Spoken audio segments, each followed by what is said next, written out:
Good evening, everyone. Am I audible?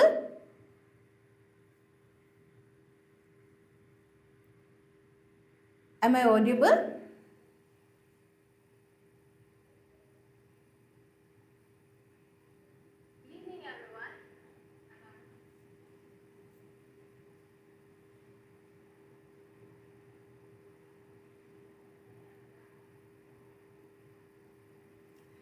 Good evening, everyone. Welcome to Go School Learning, the fastest growing edtech company in Middle East, and our main aim is to provide quality education for all. I'm your Danya ma'am, and today I'm here with the sample question paper 2025. So I know that you all are busy with your board exam preparations, and it's very important to go through the sample question paper. Then only you will get an idea how the questions will be, what kind of questions you can expect, and how to answer for each questions, and that all ideas you will be getting only after going through the sample question paper. So today we will be discussing the chemistry sessions in the sample question paper 2025. Okay, and you know that there will be, you can expect around 25 marks questions from chemistry sessions. And so shall we start? So we can start with the MCQ questions, and the first question is, identify P, Q and R in the following balanced reaction. So the thermal decomposition of lead nitrate is given. Lead nitrate on heating gives lead oxide, nitrogen dioxide and oxygen. You want to find out what is this P, Q and R in the balanced reaction. Okay, so we can balance it. See, PbNO3 twice. And what is the color of this lead nitrate? It's a white color powder, which on heating, that is upon thermal decomposition, you will be getting the yellow color lead oxide along with the brown fumes of nitrogen dioxide, right? You have learned this in the decomposition, thermal decomposition reaction. So let's see what will be it when you balance the reaction. What are this P, Q and R? So this upon heating, you are getting PbO plus NO2 plus O2, right? Now see, here on the left hand side you have one lead, here one lead, two nitrogen, here you have only one nitrogen, here you have 6 oxygen, whereas on the right side, product side, you have 2 plus 2 plus 1, 5 oxygen. So here the odd number is coming, right? So for converting it into an even number, I am putting a coefficient 2 here, okay? So when I put 2 here, you have 2 lead right now. So to balance that, I am putting the coefficient 2 on the left hand side also, right? So now how many nitrogen? 2 2s are 4 nitrogen, right? So for balancing that, on the right hand side, 4 NO2, right? Now check for oxygen. You have 3 2s are 6, 6 2s are 12 oxygen on the left side. Here you have 2 plus 4 2s are 8, 8 plus 2 10 plus 2 12, right? So now you have a balanced chemical reaction. Now see what are the coefficient value. Your P is 2, and your Q is 2 and R is 4. Now check, we have 2 2 4. So the correct option is option A, 2 to 4, right? And you know that this is an example for thermal decomposition reaction. That is also very important, okay? So for this, solving this MCQ, you just have to write what is the correct option. But you should know that this is a lead nitrate decomposition, thermal decomposition of lead nitrate. Okay, now can we go for the next question? Aditya. Thank you. So for the second question, see, match column 1 with column 2 and select the correct option using the given codes. So in the column 1, they have given you few descriptions, and the column 2, they have given you few examples also. So you have to match the correct one. Okay. So let's see. The metal that forms amphoteric oxide. What do you mean by amphoteric oxides? Amphoteric oxides are those metal oxides which can react with both acid as well as with the bases, right? So what are the two examples that you learned for amphoteric oxides? Yes, exactly. We have learned the aluminium oxide, Al2O3, aluminium oxide and zinc oxides are examples for amphoteric oxide. Now see, here they have given you aluminium oxide, right? So A and 3 is matching. And the metal which melt when kept on our palm, that means the metals with a lower melting point, that is nothing but gallium and cesium. So here they have given you in the column 2 gallium. So the second one and gallium is matching, right? And the metal that react with nitric acid. So you know that the nitric acid is a strong oxidizing agent. So most of the metals when react with nitric acid, usually when a metal react with an acid, there will be evolution of hydrogen gas, right? So but for nitric acid, when a metal is reacting with nitric acid, instead of hydrogen gas, water will be forming, right? Why? Because nitric acid is a strong oxidizing agent. It will oxidize the evolved hydrogen gas. So there are two metals which will react with dilute nitric acids to give the hydrogen gas. Do you remember that two metals? Yes, it is nothing but magnesium and manganese. So here the metal that react with acid is nothing but manganese, right? A metal which cannot displace hydrogen from acids. So you have to know the reactivity series, right? So in the reactivity series, what are the metals which come below hydrogen, right? That means which are the metals that come below hydrogen in the reactivity series?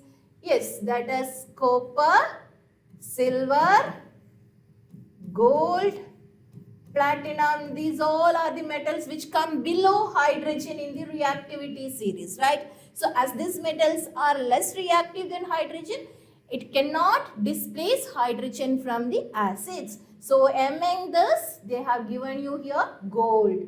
So thus fourth one and gold will be matching. So now check which are the options A and 3.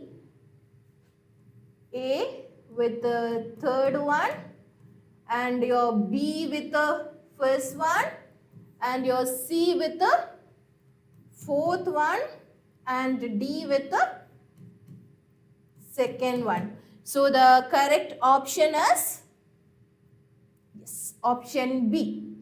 Option B is the correct answer. Okay? Okay, so there are a lot of chat. Okay.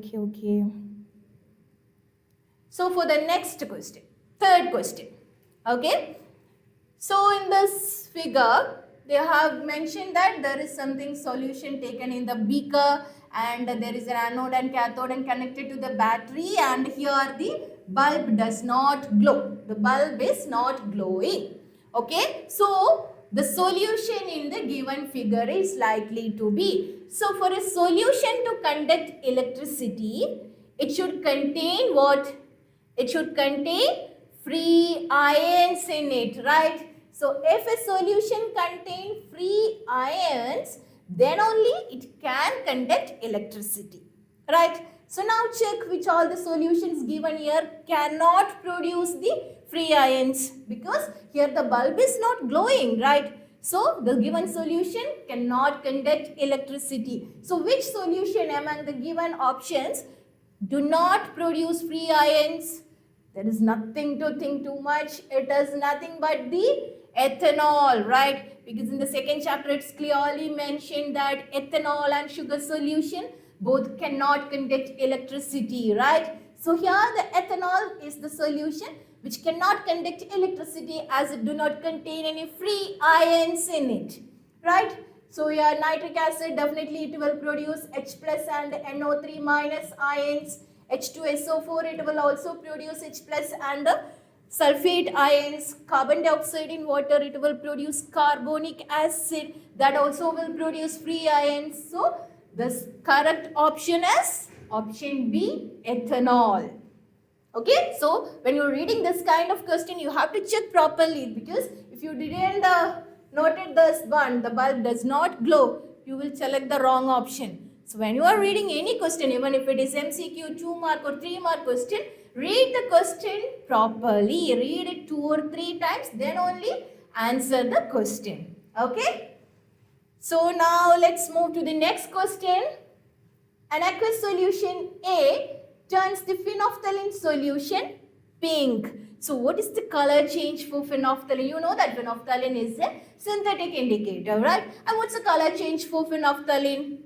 Yes, exactly. The phenolphthalein is colorless in acidic solution and it will produce a pale pink color in the basic solution. So here the solution A turns phenolphthalein solution pink. That means your A is a basic solution, right? On addition of an aqueous solution of B to A, the pink color disappears. That means your B is an acidic. As the pink color disappears, the B is an acidic solution, right? So which of the following statement is true for the solution A and B? If you know the color change of phenolphthalein in acidic and basic medium, you could have answered this question very easily, right? A is basic and B is acidic. So when you go for the options, A is strongly basic and B is weak base, no. A is strongly acidic and B is weak acidic, no. A has a pH greater than 7 and B has a pH less than 7. Yes, that is what basic and acidic, right? Basic means it will have a pH greater than 7. If it is acidic, it will have a pH less than 7. So your correct option is option C, right? So very easy question it is. So when you move for the next question, 50 gram of lead powder. 50 gram of lead powder is added to 300 ml of blue copper sulfate solution. After a few hours, the solution becomes colorless. And this is an example of you are taking lead and you are putting it in copper sulfate, blue color copper sulfate solution. After some times, the blue color disappears. That means when you check, the lead is more reactive than copper. So definitely lead can displace copper from its salt solution, right? So this lead will displace copper and we will be getting the colorless lead sulfate solution and copper will be free. Now you can say it very clearly that the given reaction is an example for displacement reaction, right? The more reactive metal displaces the less reactive element from its salt solution. So it's an example for displacement reaction, right?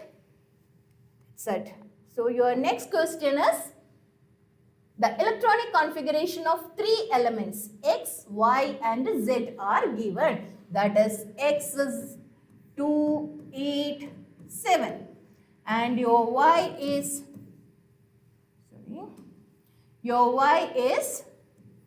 2, 8, 2 and Z is 2, 8. Okay. So from this data you have to say which one is a metal and which one is a non-metal. Okay. So see, X it is having 7 valence electrons. So definitely X will have the tendency to accept one more electron, right? So as it is having the tendency to gain an electron, X will be a non-metal, right? And here for Y, it have 2 valence electron. So definitely this Y will have the tendency to lose these 2 electrons, right?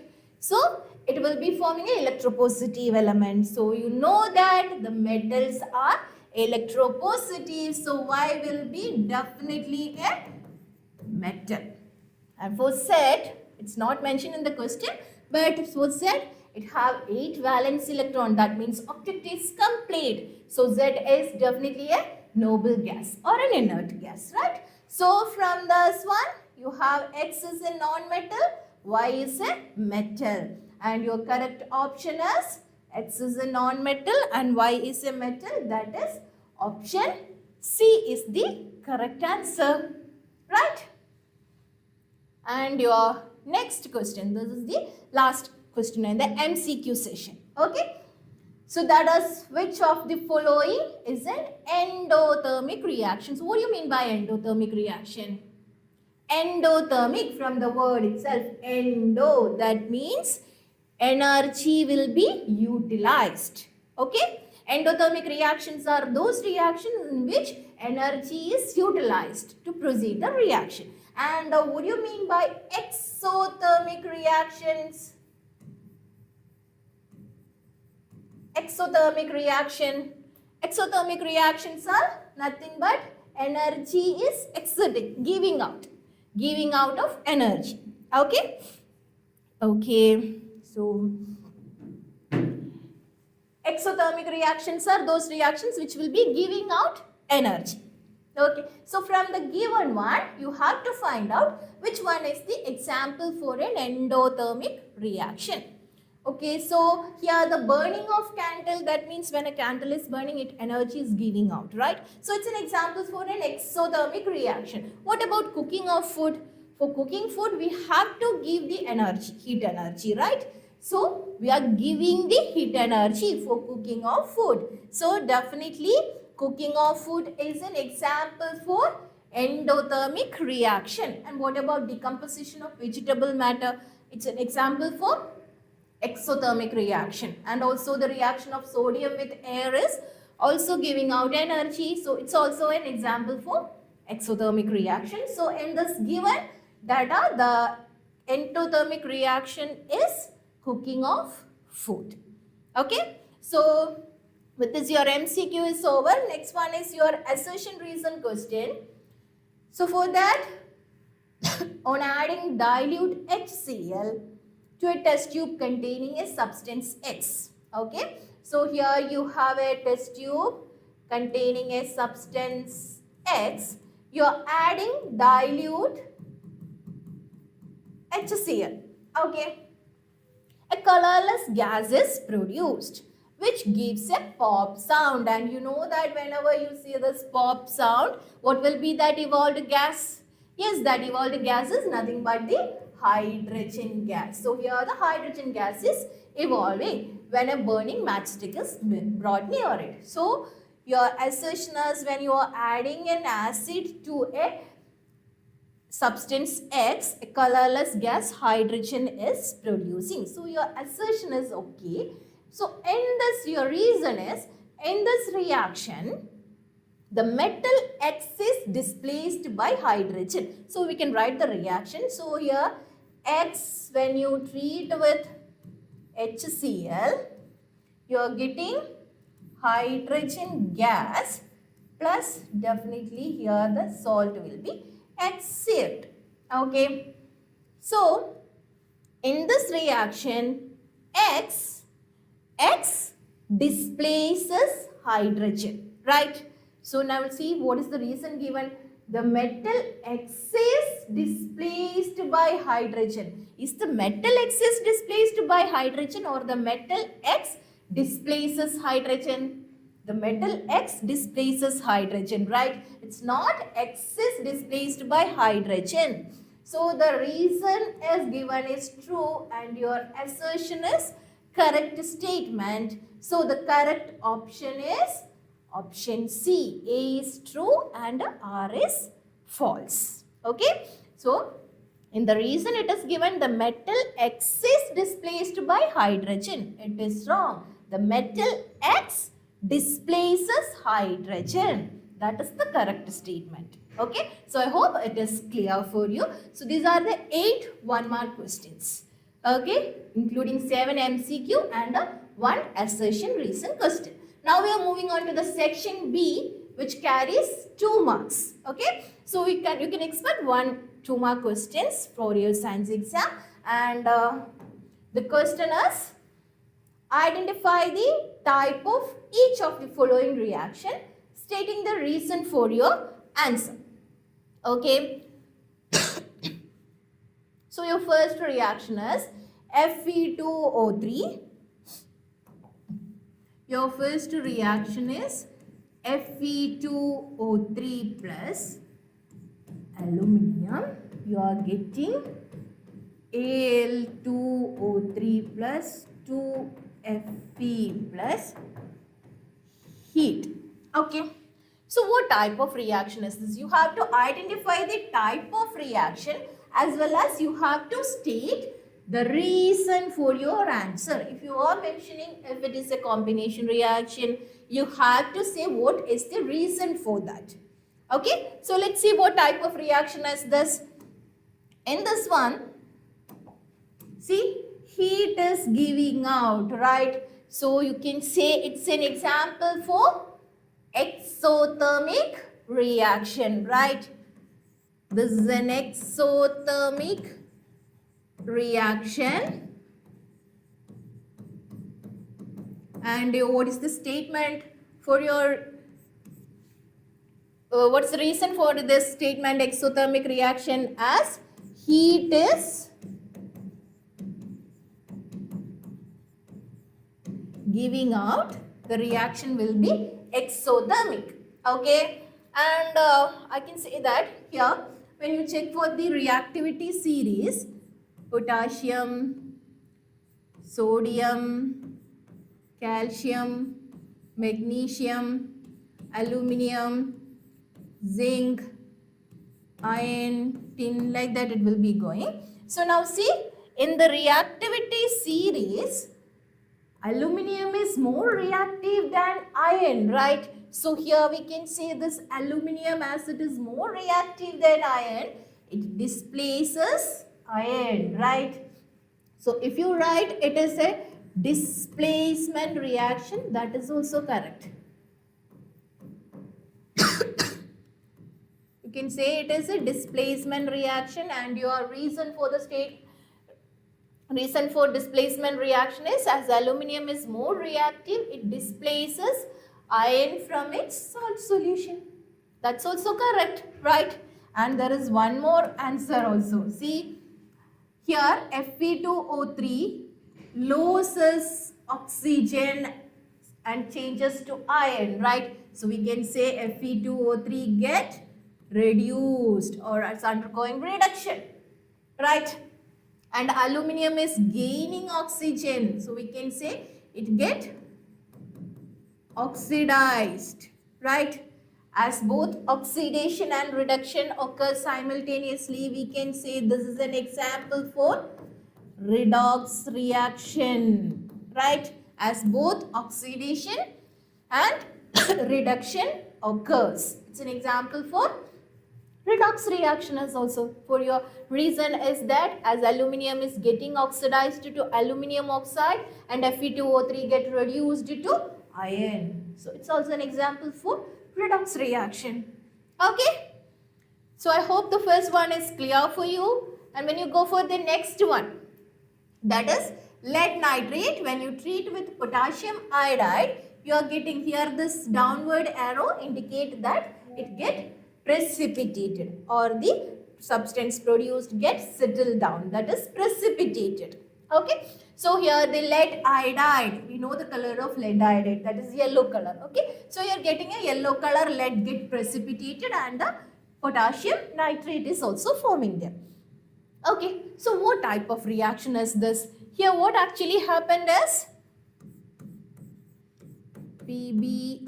PbNO3 twice plus potassium iodide, you are getting PbI2 plus KNO3, okay, 2 iodine. Okay, so here Pb2 plus ions, NO3 minus 1, K plus ion and I minus ion. So what actually happened? The mutual exchange of ions occur, right? That means it's an example for what? It's an example for double displacement, the mutual exchange of ions, right? So it's an example for double displacement reaction.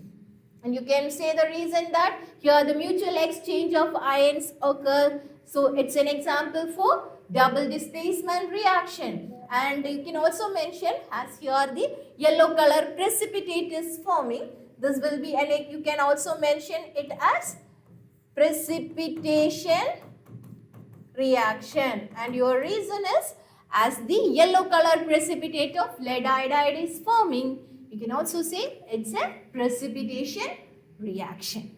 Okay? Okay. So I hope this question is clear for you. So can we move on to section C? That is 3-mark question. Okay? So your section C is Anirudh took 2 metal oxides, that is aluminium oxide and magnesium oxide as shown in the picture given below. But he forgot to label them. So how will you guide or help him to identify the oxides and label them? Okay, so this is your second part question. So we can go for the first part first, then we will discuss the second question. Okay, so this is your 3-mark question. So he has 2 metal oxides, aluminium oxide and let me change the color. He has aluminium oxide with him and magnesium oxide. Both are, he forgot to label that one. Okay, so how will you help to identify? We know that aluminium oxide is an amphoteric oxide, right? That means aluminium oxide can react with acid as well as with the bases, right? And whereas the magnesium oxide is a metal oxide, right? All the metal oxides are basic oxides, right? Metal oxides are basic oxides. That means it will react with the acids only. It will react with acids. It will undergo neutralization reaction with the acids and you will get, what are the products of neutralization reaction? Definitely it is salt and water will be formed, right? Your aluminium oxide can react with both acid as well as with base, as it is an amphoteric oxide, whereas the magnesium oxide is a basic oxide. It will react with acid to undergo the neutralization reaction or to give the salt and water. Okay, and either you can write one more method is also there, right? Magnesium oxide when you dissolve in water. Okay,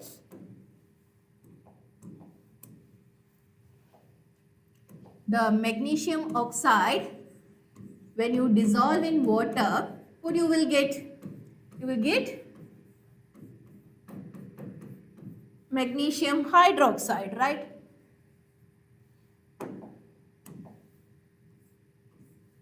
You will get magnesium hydroxide, right? As it is a basic oxide, when you dissolve in water, you are getting a base.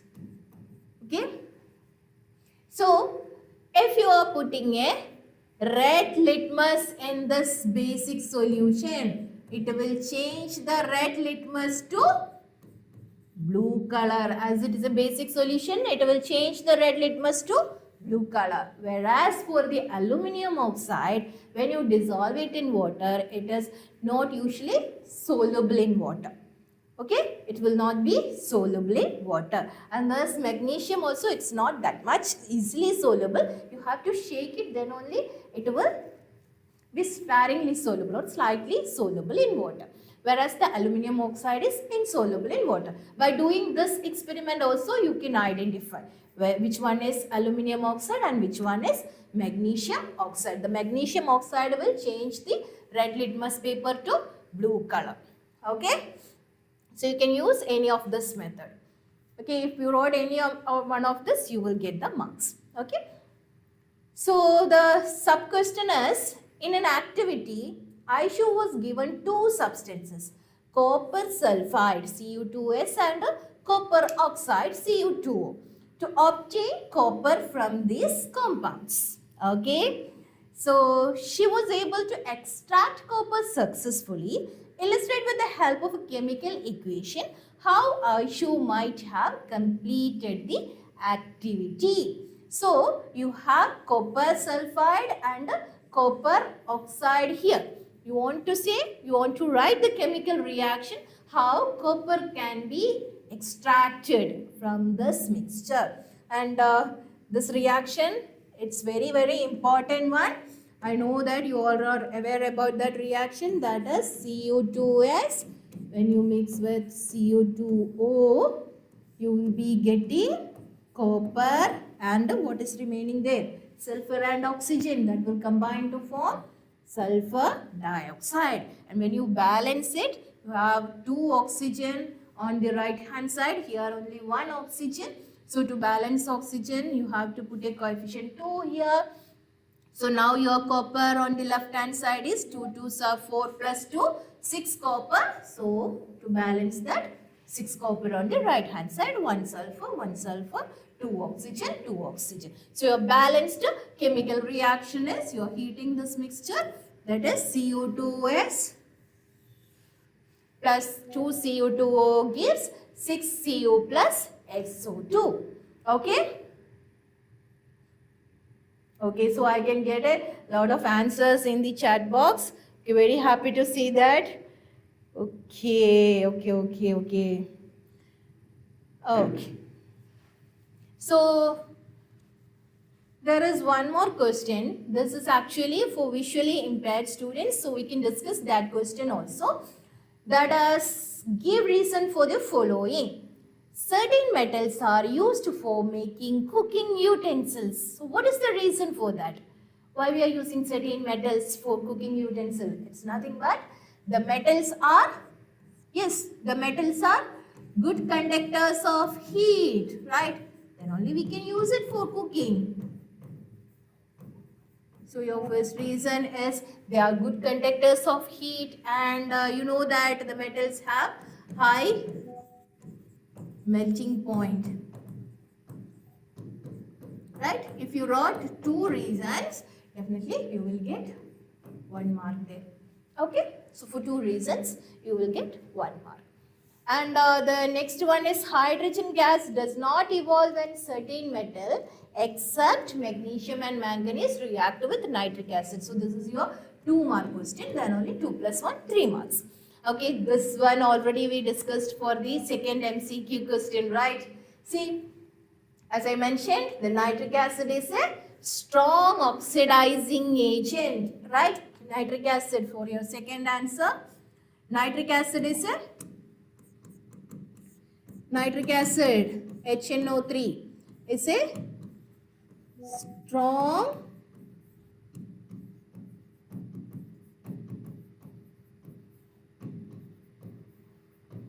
oxidizing agent, right? So it will oxidize the evolved hydrogen. Usually whenever a metal react with an acid, what happens? When a metal react with an acid, you will be getting the salt plus hydrogen gas will be evolved, right?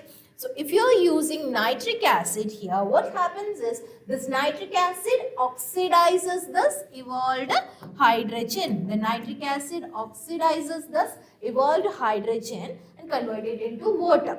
And itself, this nitric acid get reduced to any of the nitrogen oxides. Okay, any of its oxides form. So that is the reason.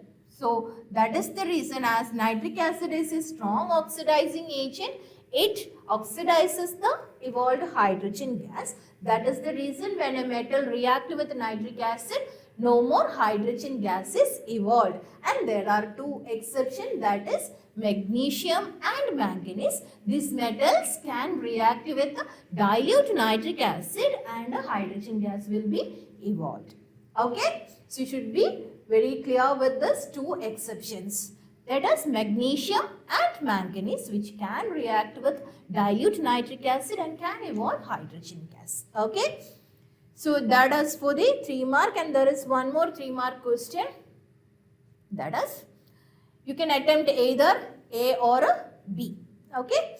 So we can discuss one by one in detail that if you are attending the A question, this is the A part. Okay. So in the given series of reaction, name the compound X and Z, and which type of reaction is X to Z. Okay. So here you have sodium chloride and water. That is what we call, what it is called? It is called brine, right? And you have carbon dioxide and ammonia. Where you have learned this reaction? It is exactly in the preparation of baking soda, that is sodium hydrogen carbonate or sodium bicarbonate, right? So what will be this X? During the preparation of baking soda, you are treating the brine, that is sodium chloride and water, with carbon dioxide and ammonia. You will be getting sodium hydrogen carbonate along with the byproduct, that is ammonium chloride, NH4Cl. So NaCl plus H2O, that is brine, right? When you treat with the carbon dioxide and ammonia, what you are getting? You are getting baking soda, that is sodium hydrogen carbonate or sodium bicarbonate along with NH4Cl, ammonium chloride, as the byproduct. Okay. So, in the next reaction, you are heating this baking soda. When you are heating this baking soda, what will be the product?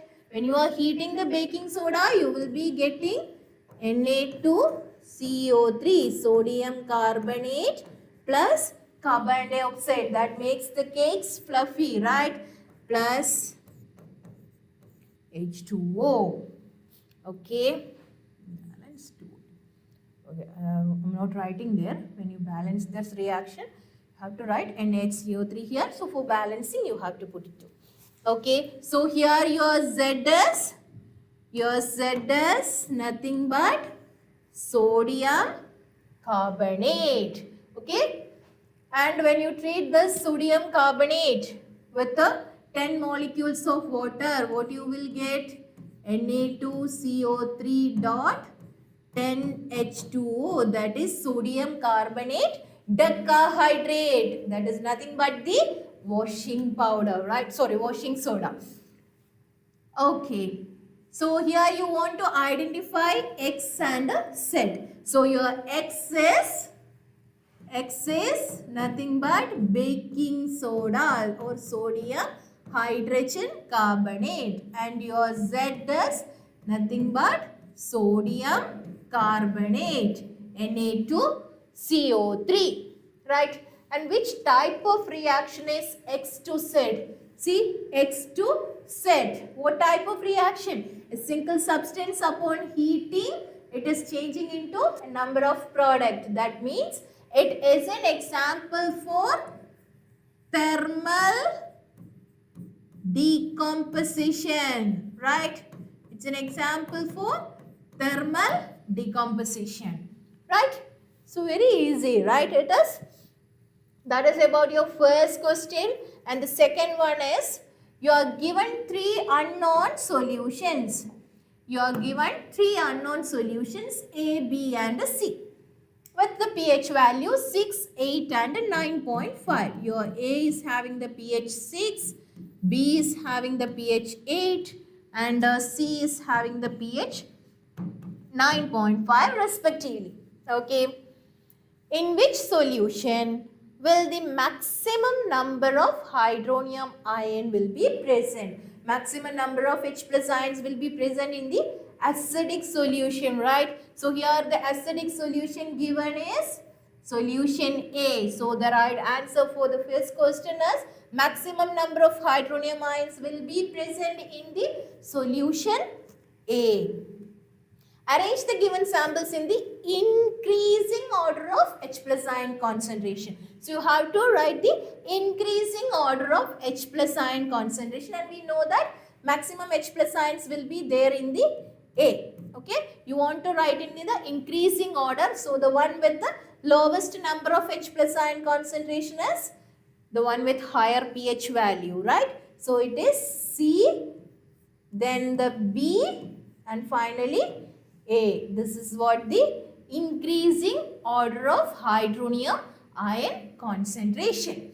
Okay, so I hope this is clear for you. And now we can go for the OR question. Okay, that is,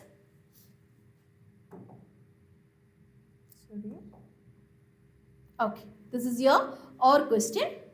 So we have solved this first question A, the B. Okay, comment on the following statement. That is this given here. Your OR question is, comment on the following statement. Bee sting is treated with baking soda paste, whereas wasp sting is treated with a dilute vinegar. What is the reason for that? You know that bee sting is acidic, right? Bee sting will release the acidic substance. So to neutralize that one, we will be treating it with a baking soda. Okay, so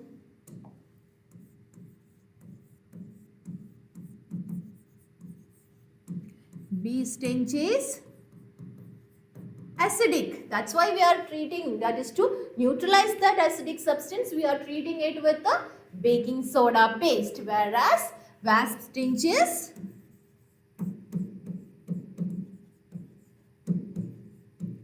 basic. That's why we are treating the wasp sting with the acidic substance. That's to neutralize that one. Okay, so this is the 1 mark question. This is a 1 mark question. So your second one is, farmers treat soil with the quicklime when tilling. That is, we know that we have learned the importance of pH in our everyday life. That does to maintain the pH of the soil, right? Either to make the soil neutral or to make it basic. That is depend on the crop. Okay. So to make the soil basic or to make it neutral, the farmers treat the soil with the quicklime. That is also for 1 mark. Okay. And the third question is also carrying 1 mark. That's how it makes the 3 mark question. So ancient sculptures and marble structures are conserved by treating them with certain chemicals. What is the reason for that? It's because we know, we have learned about corrosion, right? And the metals or sculptures, that it will be reacting with the atmospheric gases, and the acid rains is also get affected them one. So to prevent that one, we are conserving them by treating them with certain chemicals. Okay, that is simply to prevent the corrosion or to make that sculpture more attractive or to maintain its shiny appearances. We will be treating it with a certain chemicals. Okay, that is the 3 mark question. Okay, now we can move on to the section D, which carries 5 marks. Okay, so I think up to here it's all clear for you all. So are you ready to move on to the 5 mark question? Okay, this is your 5 mark question. That is, Kirti thinks that substitution reaction occur in saturated hydrocarbons. On the contrary, Krishi thinks it occur in unsaturated hydrocarbons.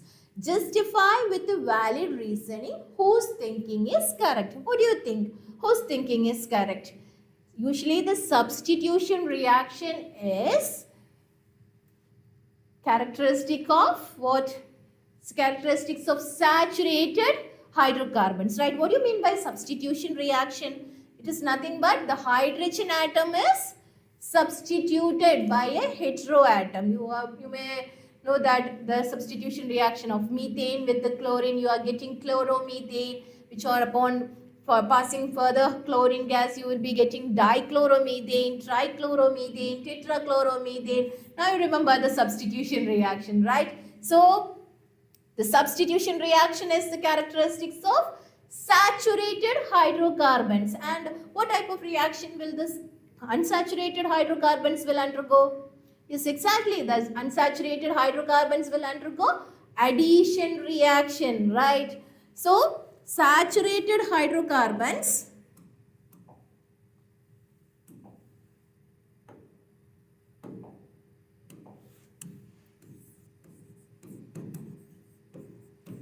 saturated hydrocarbons undergoes what reaction? Substitution reaction, right? That means the hydrogen atom is being substituted by a heteroatom, and the unsaturated hydrocarbons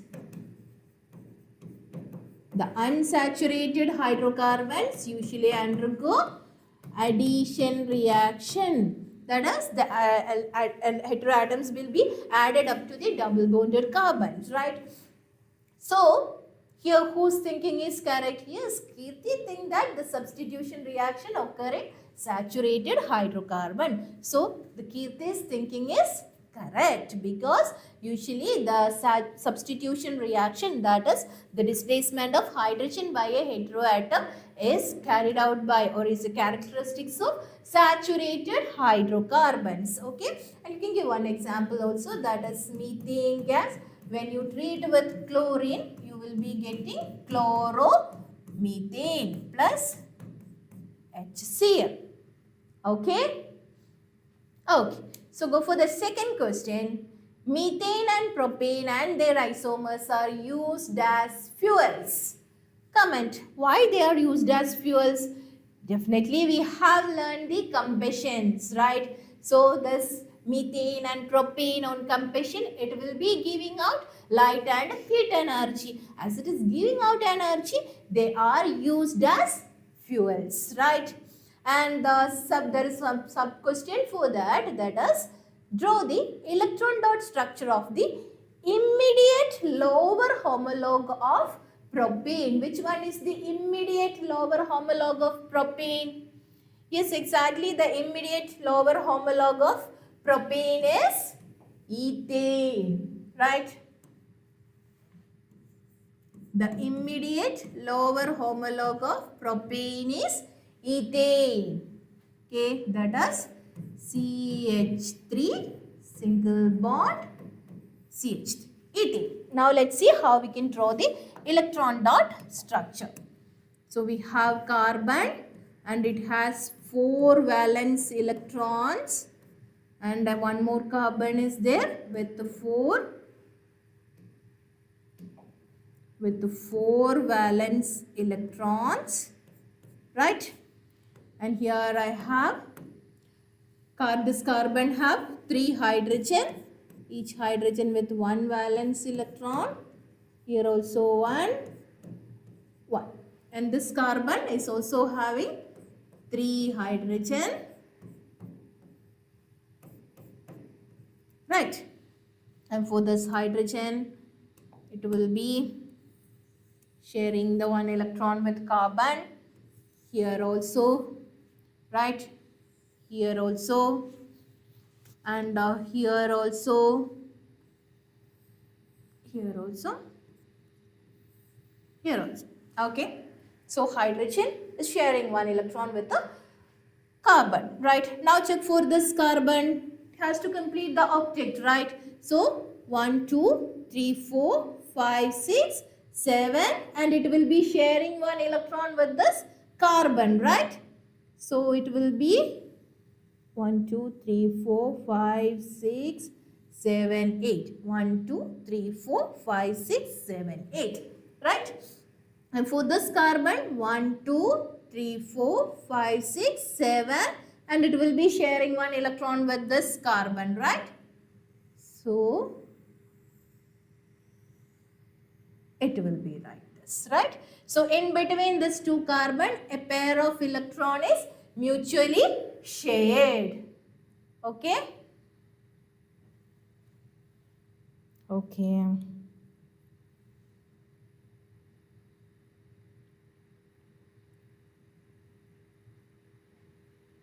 Okay, so many students are writing the correct answers in the chat box. Okay, very good. Keep on Going, yes, next one.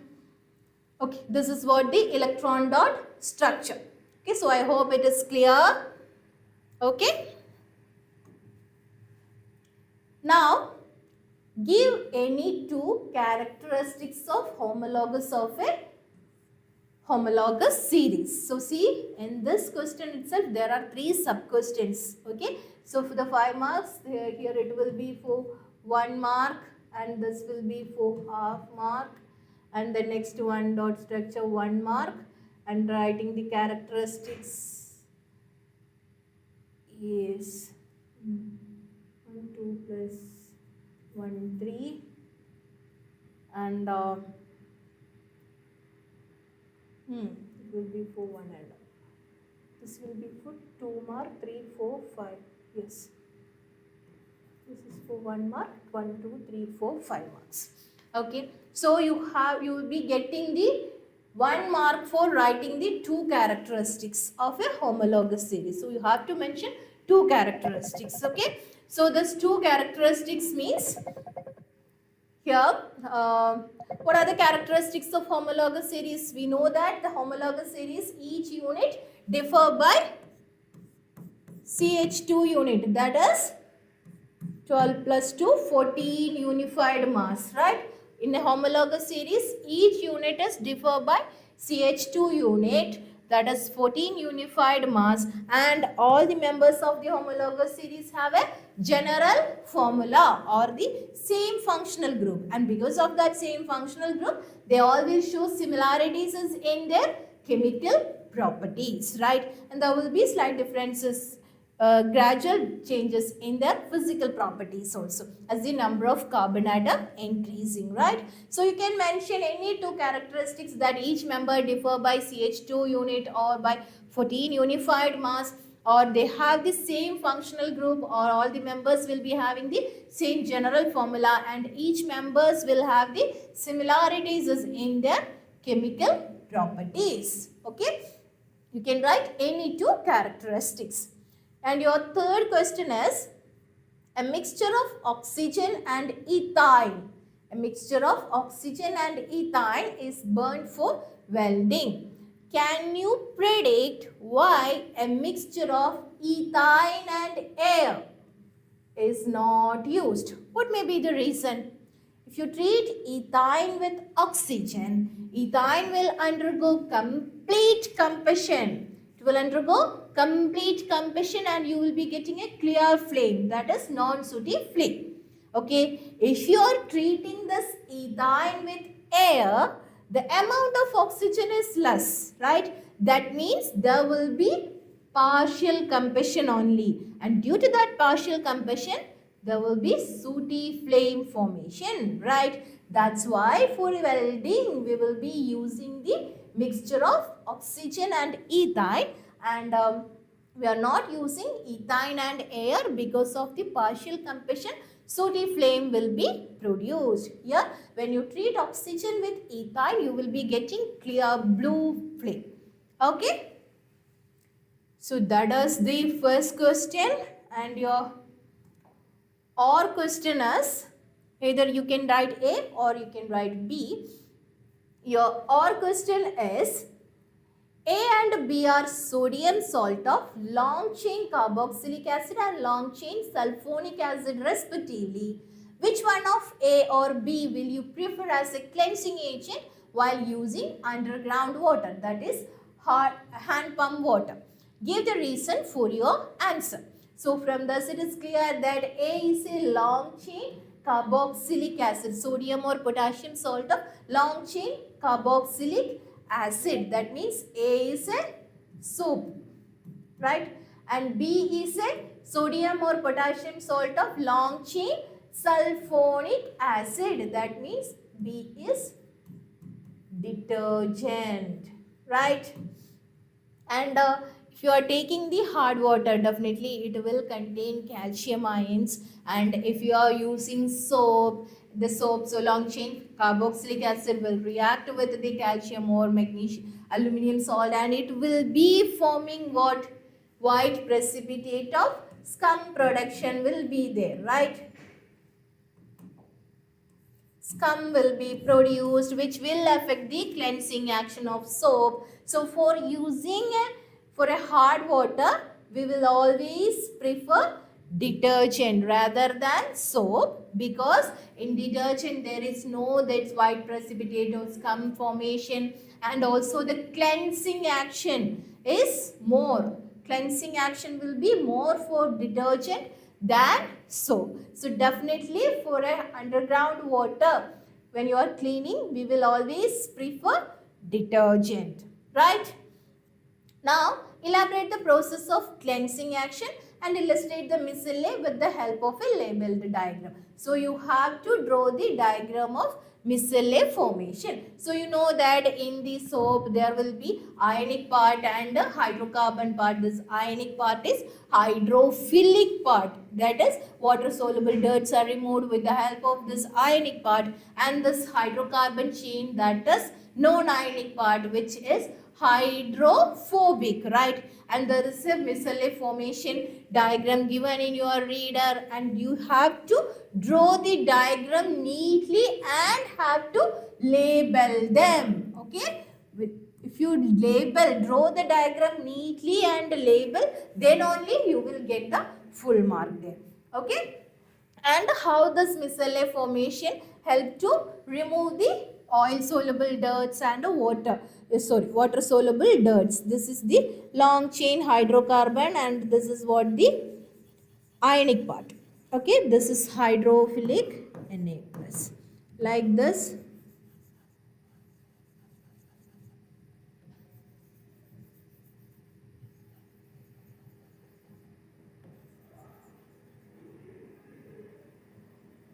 Okay, you have to draw it very neatly. Okay, my picture representation is not neat. You have to draw it very neatly and have to label them. This is what the oil droplet, that is the micelle, and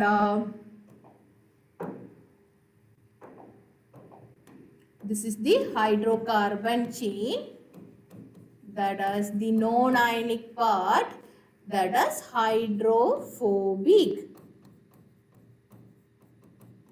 This is the ionic part, Na plus, that is what the,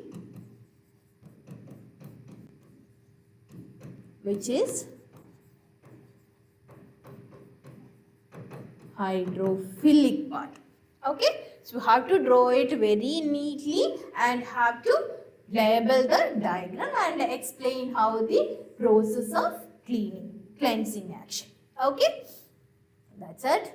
Now the third question is, write the chemical equation for the preparation of soap from the ester CH3COO CH3 methyl ethanoate. What is the name of this process? That is, you know that it is nothing but the saponification process. So your question is, soap from the chemical equation for the preparation of soap from CH3COO CH3, that is CH3COO CH3 plus NaOH, ester on alkaline hydrolysis, right? What will happen? What you will get? The sodium salt of ethanoate, CH3COO Na plus CH3OH. So you will be getting the sodium salt of sodium ethanoate and methanol.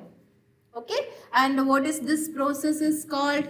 The process is called saponification process. Alkaline hydrolysis of an ester to give the sodium salt of acid plus ethanol. Okay, so this sodium salt of any long chain carboxylic acid is what called soap, and this process is called saponification process. That's for this question. 5-mark question. So we have discussed the both questions. We will be getting one question. You have to attempt either A or B. Okay. And now we are moving on to the last section, that is section E, that is your case-based question. Okay. So let's see.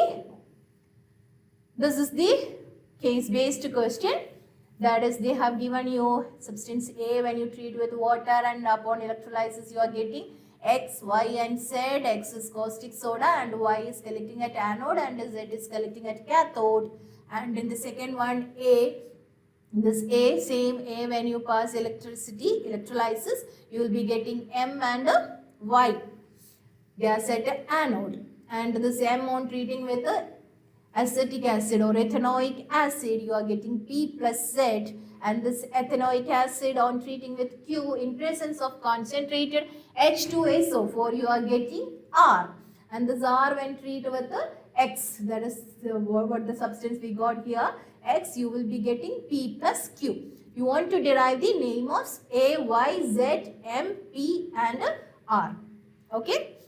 This is a mandatory question, and from the subsection you can attend B or C. That is, improvise an activity to test Z, or name the process in which compound X, Y, Z are formed from A, and justify your answer. There is an option for B and C, but A is mandatory, you have to attend. Okay. So what will be this A? What will be this A? See, here A, when you treat with when you dissolve in water and passing electricity, you are getting caustic soda. So you have learned the reaction method of preparation of caustic soda, that is NaOH, right? So your A will be, you are treating sodium chloride with the water. In brine, when you pass electricity, you will be getting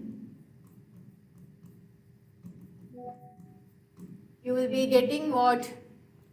You will be getting NaOH, caustic soda, plus which gas will be collected at anode? Anode is positive charge, so you will be collecting the chlorine gas there, right? Cl2 gas, plus which gas is collected at cathode? It is nothing but the hydrogen gas. So you are very clear with this reaction that you learn for the method of preparation of caustic soda. That is, when you passing the electricity through brine water, you will be getting NaOH, chlorine gas and hydrogen gas, right? And this A, that is sodium chloride, this molten sodium chloride, when you pass electricity, what you will get? It will be, you have learned this in the electrolytic decomposition, you will be getting sodium and chlorine gas, right? Okay.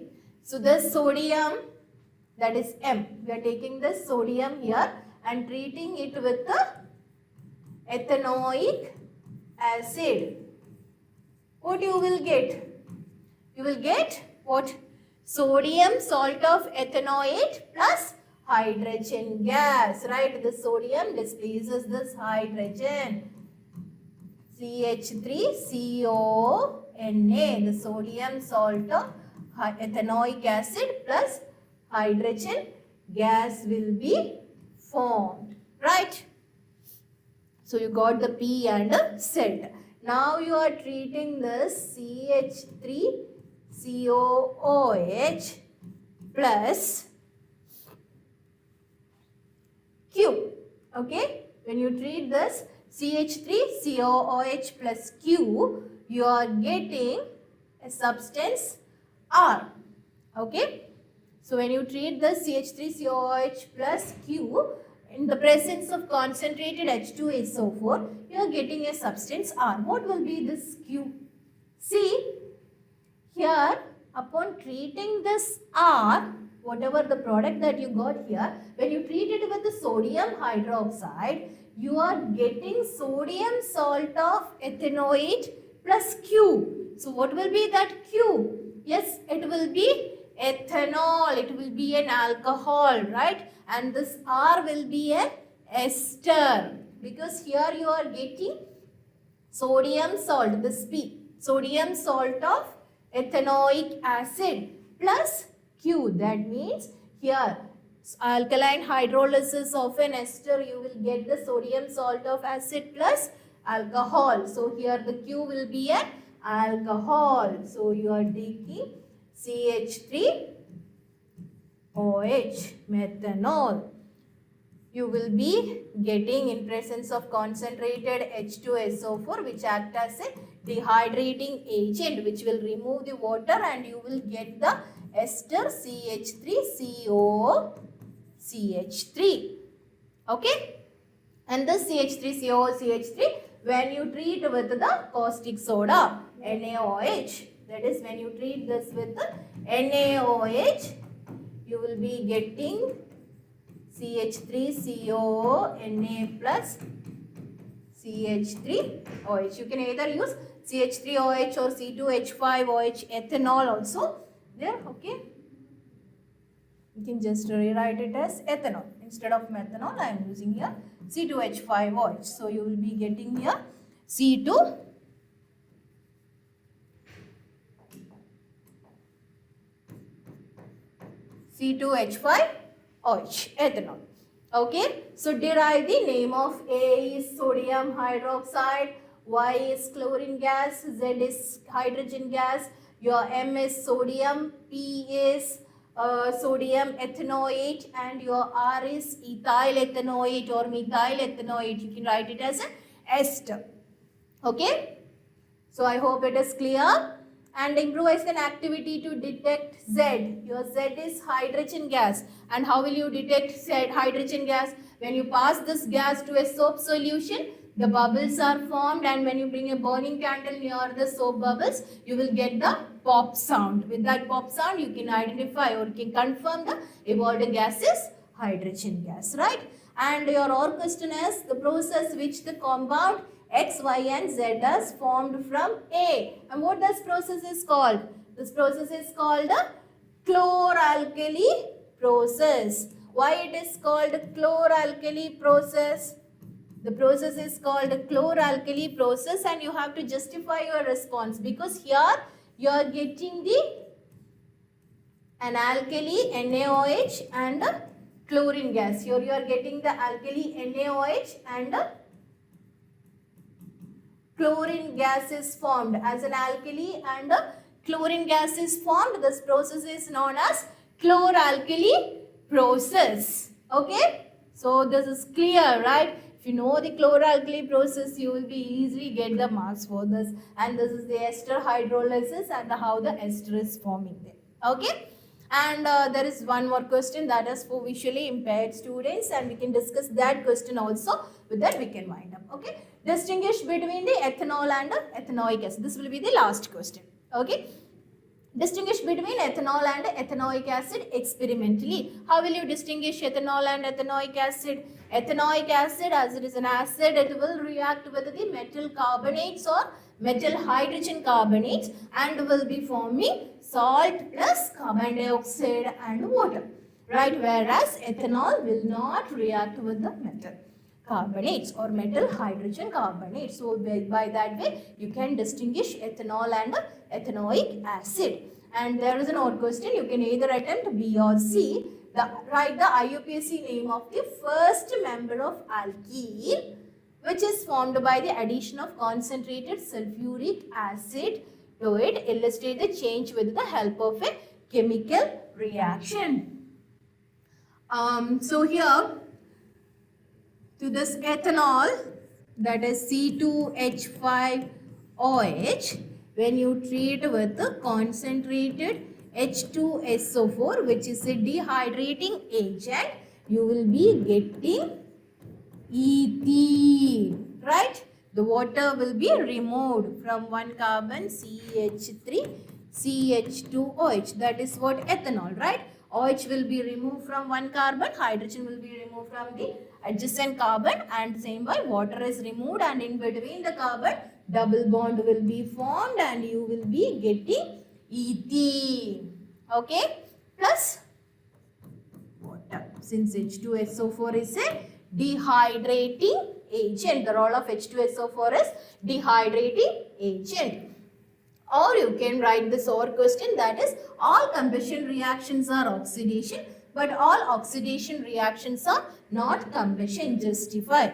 From that statement itself, it is clear that for all the combustion reactions, the substance has to react with the oxygen, right? So the oxygen is added up. So definitely it will be an addition of oxygen is nothing but the oxidation reaction. But we cannot say that all the oxidation reactions are combustion, because it is not mandatory that all the oxidation reaction has to give out the energy or has to give light or heat energy, right? So it's not mandatory that all the combustion reactions has to be oxidation. Sorry, not all the oxidation reactions are to be combustion, but all the combustion reactions are always oxidation reaction, because in combustion addition of oxygen takes place. That is, oxygen is being added up. That means oxidation is taking place. So all the combustion reactions are oxidation, but all oxidation reactions are not combustion. Okay. So with this, we have completed the sample question paper 2025. So I hope whatever the questions that we discussed, it is clear for you. So all of you prepare well for your coming board examination, and the GOSCO team will be here to help you all. So stay tuned with us. Thank you all.